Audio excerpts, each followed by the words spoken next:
Obrero, ¿cómo le va? Muy bien. Bueno, el gobierno mañana está dispuesto a hacer todo lo posible para asegurar la movilidad para que el paro fracase. Está bien.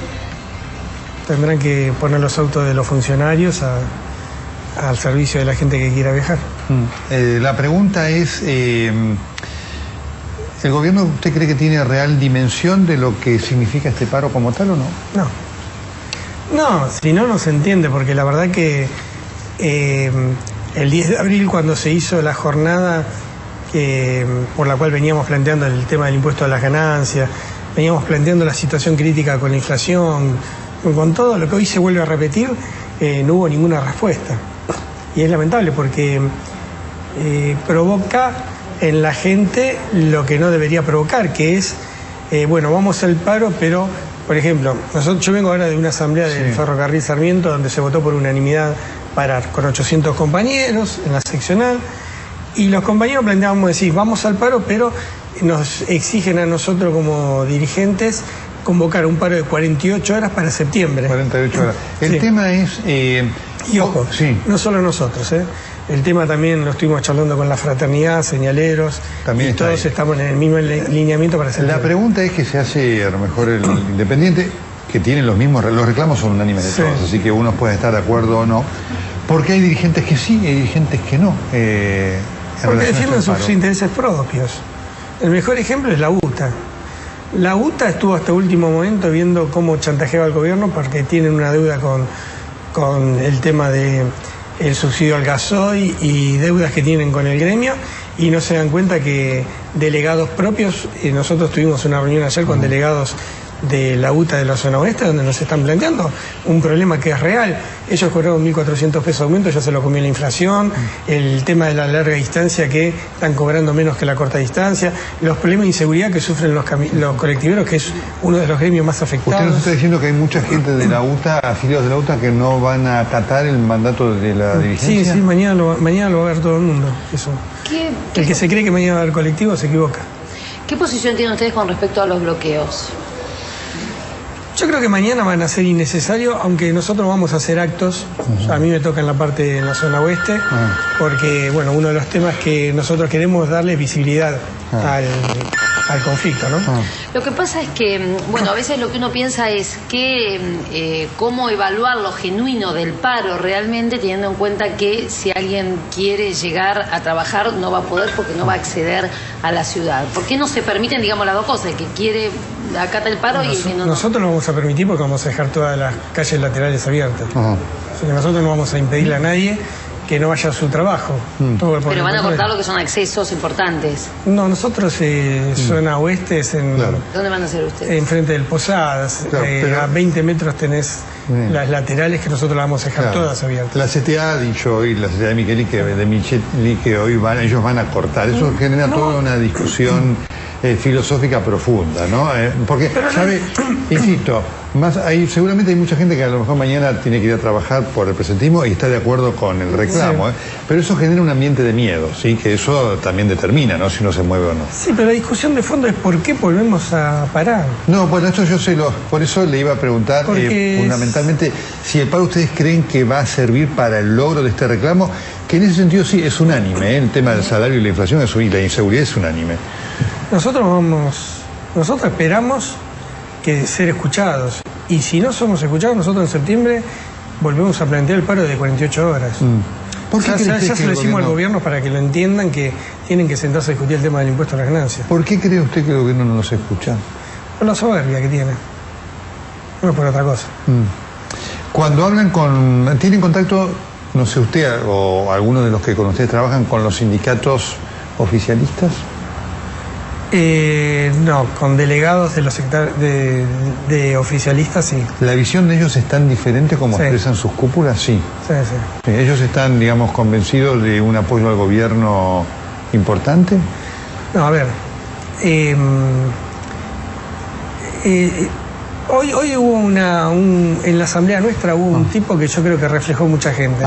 Que decía, yo la verdad voté a este gobierno, lo voy a votar porque no veo otro, pero honestamente estoy cansado que me saquen la plata del bolsillo y no lo voy a aceptar y voy a parar. Un compañero que es kirchnerista, que es afiliado nuestro, ¿no? Dijo, yo voy a parar mañana, pero no No, la verdad que el tema de la inflación, hay muchas cosas que hace bien el gobierno y por eso lo apoyo, pero en esto se equivocan y no lo voy a respaldar.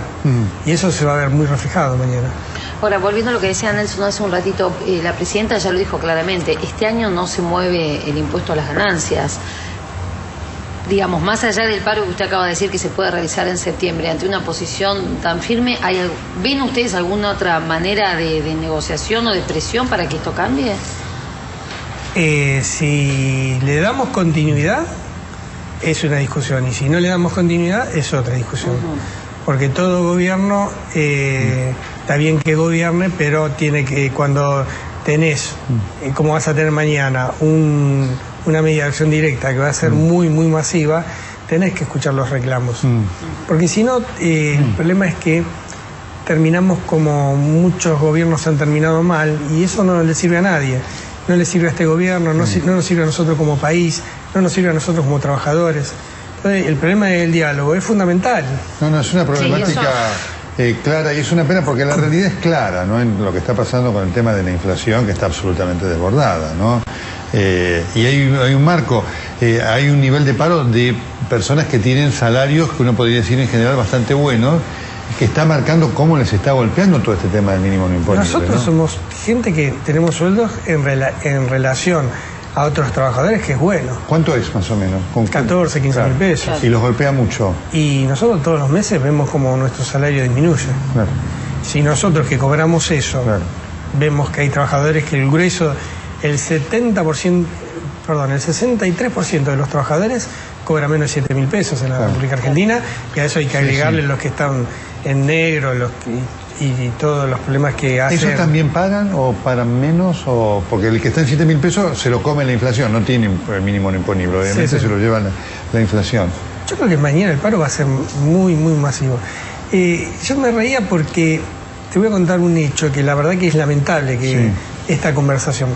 Tengo un compañero que me decía, mira, yo voy a parar mañana, está bien, estoy de acuerdo, pero la verdad que voy a parar, no voy a arriesgar a venir, porque la verdad que si paro voy a cobrar más a fin de mes que si no paro, porque si no paro el impuesto a las ganancias me descuenta tanto, entonces si paro así me descuentan, me hizo la cuenta ahí, y parando cobraba más que... esa es una realidad de los que hacen horas extras, por ejemplo, ¿no? Que no quieren hacer horas extras para... Ese era un paro utilitario, ¿no? Estuvo muy sincero, dijo, no comparte casi nada de lo que ustedes dicen, sino que vio el bolsillo y dijo, si paro... Nosotros tenemos un problema, el 92% de los trabajadores del ferrocarril pagamos impuestos a las ganancias. Claro, sí, es tremendo. Y en un nivel muy importante, además, ¿no? Pero nosotros perdemos nuestros aguinaldos, los perdemos. Algo que querían los liberales, que era eliminar el aguinaldo, lo logró este gobierno. Si me permite, lo tenemos en línea Claudio de Le Carbonara, que es uno de los delegados del subte de la línea B, para saber qué va a pasar mañana. De Le Carbonara, Nelson Castro, ¿cómo le va? Buenas tardes. ¿Cómo están? Buenas tardes. Bien, bueno, ¿ustedes confirmados mañana no van a dar servicios en la línea B? No, en realidad lo que nosotros desde la línea B estamos diciendo que mayoritariamente los trabajadores han entendido que hay motivos de sobra para parar, no solo el ajuste, los planes económicos, sino también, sobre todo, lo que estaba un poco describiendo el Pollo, la cuestión de los despidos, las suspensiones, el trabajo en negro, el impuesto al trabajo, porque hay que decirlo, es el impuesto al trabajo, no a las ganancias. Más allá de las enormes diferencias que tenemos con las conducciones que la convocan, creemos, insisto, que hay motivos de sobra para parar, y en la línea B mayoritariamente los trabajadores hemos decidido esto. Correcto, esto es línea B. En las otras líneas, ustedes, obviamente que no están bajo su dominio, pero ¿hay algún tipo de conversación o está confirmado que las otras líneas sí van a dar, la mayoría de los trabajadores van a dar el servicio mañana? Sí, primero, no es dominio, nosotros nos basamos en las asambleas, las decisiones colectivas.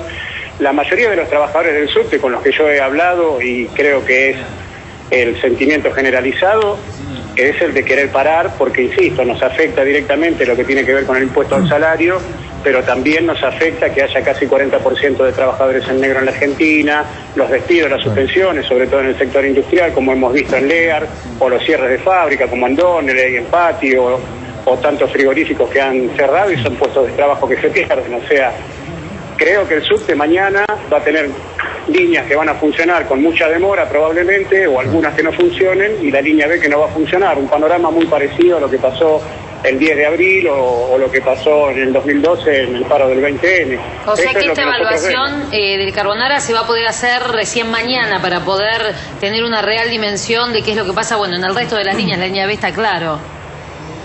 Sí, lo que les decía, mi sensación, después de haber hablado con muchos compañeros de muchos sectores de todas las líneas, es que el sentimiento mayoritario es de parar, más allá, insisto, de las enormes diferencias que tenemos con la dirección. Sí. Tenemos motivos de sobra para parar y también denunciar aquellas direcciones que hoy no llaman a parar, que son oficialistas y que hacen el oído sordo, la vista gorda a los reclamos que tenemos los trabajadores como clase, ¿no? Claro, correcto. Bueno, ustedes ahí tienen el tema de la disputa con la UTA, ¿no es cierto?, que ha decidido no adherir al paro. Sí, igual hay que aclarar que la UTA casi no tiene representación en el subte, como ha demostrado hace mucho tiempo. Lamentablemente, desde el Ministerio de Trabajo de Carlos Tomada todavía nos siguen negando la posibilidad de tener la personería como correspondería, pero los poquitos trabajadores de la UTA que todavía están afiliados nos han manifestado también que tienen intención de parar, porque más allá de en qué gremio estén, los trabajadores son afectados, claro, digamos, todos por igual, por estas cuestiones. Así que ¿ha podido hablar usted con los delegados de las otras líneas para saber por qué ellos cuál es la posición de por qué no han adherido a este paro?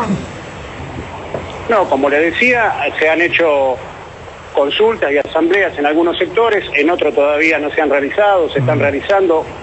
Los números todavía no pueden demostrar cuál es la tendencia mayoritaria, claro, por lo menos en números, pero sí la sensación, como le decía, es que la mayoría de los trabajadores quiere parar, quiere manifestar su bronca, más allá de aquellos que convocan, con los cuales tenemos una gran diferencia, porque no se han hecho asambleas tampoco para ver de qué forma ni cómo lo convertíamos en activo a este paro, ¿no? Aprovechando la situación que hay de persecución también contra los trabajadores, la represión que hay cuando salimos a protestar, como se vio en la Panamericana a los trabajadores de NEAR, o aquí mismo en la capital, la persecución que sufrimos los trabajadores del subte por parte de base del gobierno de la ciudad, con multas, con causas judiciales, con descuentos, con despidos, con suspensiones. Sí. De Carbonara, ¿cuál es el sueldo promedio de un trabajador del subte? El sueldo promedio es de 9.500. Muchos compañeros están afectados por el descuento del impuesto al salario. Muchos no, pero lo que entendemos es que hay una situación económica, claro, que por un lado o por otro nos afecta con la inflación, con la suba de precios, y también nos preocupa los reclamos del resto de la clase obrera. O sea, nosotros en ese sentido somos solidarios con aquellos trabajadores que ni siquiera tienen posibilidad de protestar, porque no tienen ni sindicato, ni están en blanco, ni tienen obra social, y por eso los piquetes son fundamentales a la hora de que estos trabajadores, de estos compañeros, se puedan expresar, porque si no van a trabajar, los despiden porque no tienen ningún derecho, y los piquetes le dan una cobertura a la hora de poder decir que no llegaron y poder expresar también su bronca por la situación general, claro, que estamos viviendo los trabajadores. Claro. Usted sabe, de Carbonara, que yo soy crítico de los piquetes, ¿no? Porque, digamos, eso sí representa una metodología que cuestiona permanentemente. Pero digo, eso es motivo de otra discusión, pero lo marco, digamos, porque me parece que hay también una necesidad de respetar el derecho de aquel que mañana quiera ir a trabajar, ¿no? Me parece que esto lo debemos decir siempre, toque quien tocare, ¿no? Porque si no, cuando lo hace uno está bien, cuando lo hace otro está mal.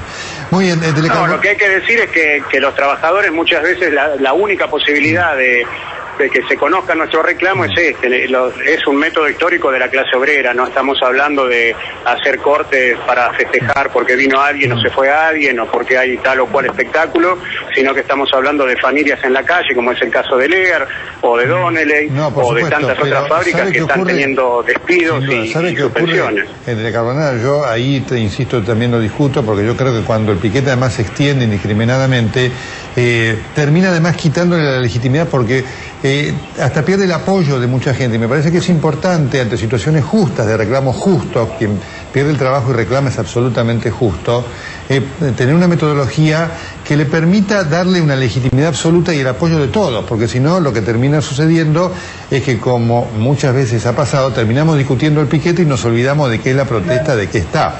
Por eso llamo la atención de esta vieja y permanente discusión que tenemos. Sí, igual una aclaración chiquita. No?